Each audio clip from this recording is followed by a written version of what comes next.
and you can choose the title, the description, and the customization here, and a few other settings. If you're a web designer, here are 4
Hello?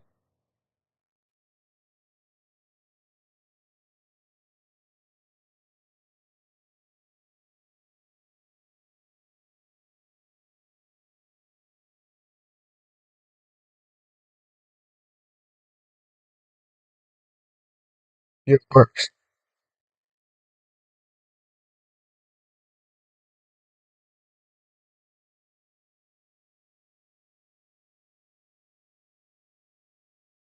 So,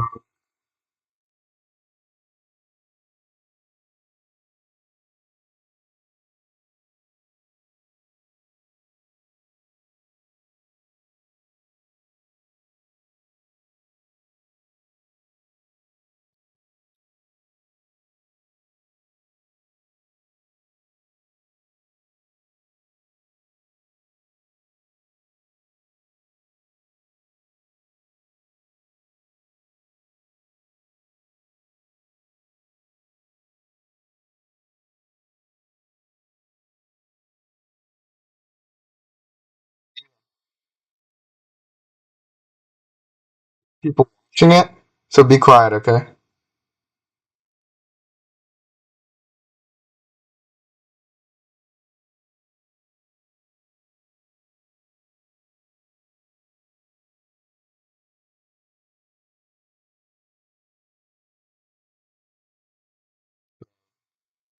The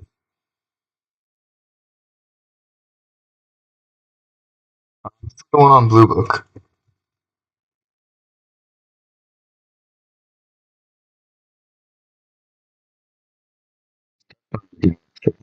So, question one. Let's see. First, what you want to do is you want to read who wrote it. So it says here that um this was written by a member of the Ethiopian royal court in 1350. So you know that Ethiopia was the first Christian state in Africa, and in 1350 they were not imperialized yet. So they were independent. And because it's a member of the Ethiopian royal court, it could be swayed in the like the text could be biased and glorifying Ethiopia, but you have to read it to figure that out. So it says, the king was in his tent, and one of his officers came to warn him about an approaching Muslim army. The king sent scouts on horseback to spy on the Muslim camp. When these scouts saw the multitude of unbelievers, they returned frightened to the king and said to him, the entire earth cannot contain all these people, and if they attack, all the people of Ethiopia could not resist them. So basically what these are this is saying is that the Christian Ethiopian scout saw a bunch of Muslim enemy soldiers, and A was saying that they're all unbelievers in God, and B, it said that basically there's a lot more of them than there are us, right? So that's important. Then it says, the king raised his eyes and hands to the heavens and said, most powerful and merciful God, protect your people. Do not let them perish because of their sins. Then the army of unbelievers attacked, and the unbelievers are Muslims. Bows extended and swords in hand. They were numerous as the stars in the sky. Most of the king's army fled, but the king remained like a wall of granite. So yeah, like I said before, it's a member of the royal court, so obviously he probably didn't remain like a wall of granite. He probably got gravely injured if there's really that many of them, but that's beside the point. So, um, the unbelievers surrounded him, but he threw himself into the ranks and struck with such force that the unbelievers fled because they could not resist such a great warrior. Okay, so they're kind of glazing the king. So they kind of won the war. Okay, he knelt before the crucifix and cried, glory to you, O Christ, and to your merciful Father and the Holy Spirit. Okay, so what is the following is the best summarizes the claim made in the passage? Okay, so Ethiopian rulers were nomadic herders. There's nothing about that in there. Ethiopian rulers were successful militarily because they had divine support. Well, that's not historically based, so I mean, even if it were to be true, then that wouldn't be an AP exam. And Ethiopian rulers were tolerant of other religious groups. Now, the reason I think it is C is because they were not attacking the Muslims. The Muslims were attacking them. And also, if you think about it, the only example in AP World History of when Christians actively went out to convert others would be during the Crusades, and the Crusades were not during this period, and the Ethiopians did not participate in the Crusades. So C is likely the strongest answer as of now. But if you want to read D, it says Ethiopian rulers were military powerful because they had access to advanced weaponry. But nothing in the passage talks about the Ethiopians' weaponry. It's only about the Muslims' weaponry. And it's very vague too. It just basically said they had bows and swords, which is not too advanced for that period. So for that reason, I think it is C. But you can correct me in the chat if you think otherwise, because I honestly could be very wrong. Okay, so the same text again, because if you've done any practice for this, you would know that there's like 3-4 questions for every what's it called? Prompt. Alright, so now it says, which of the following best explains how historians would likely use the Chronicle as a source about 14th century Ethiopia? Okay, so A is saying it could help explain ethnic differences in Ethiopia, but is not useful of information about the ethnic origins of Ethiopian rulers. I suppose. However, there were not many Muslims in Ethiopia, so ethnic differences, I doubt it. Okay, B says it could be helpful in understanding the battlefield tactics. Not really, no. And then C says it could help explain the court ceremonies. I also disagree. And then D says that it could be helpful in understanding the general circumstances of Ethiopia's conflict against rival states, but the details of the battle might contain inaccuracies. Yes, exactly. Remember when I said in question 1 that it would be something along the lines of this? Yeah, so I think it's D for that reason. Okay. So now we have a different thing. Okay, so this is clove prices in Southeast Asia and Amsterdam, 1580 to 1850. And the Spanish silver real, the common trade currency in the East Indies. Okay, so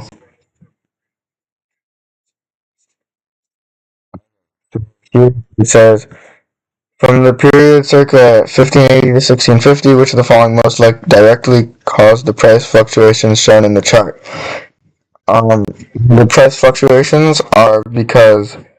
Okay, we'll actually read it first. So Dutch merchants are granted a monopoly on the clove trade by rulers of Moluccas Islands, and that is 1618. And then in circa 1650, Dutch clove trade monopoly begins to be successfully enforced. And then 1770, clove plants are smuggled over Southeast Asia and begin to be cultivated in other European colonies. There's no one watching right now. There were 3 people watching earlier. They're watching you with your pillow in your bed. It's just the screen. It's just me. What's that? Ross, take your test. Don't scream. Take your test. And in the chat, if they see them wrong, then no. Full practice test.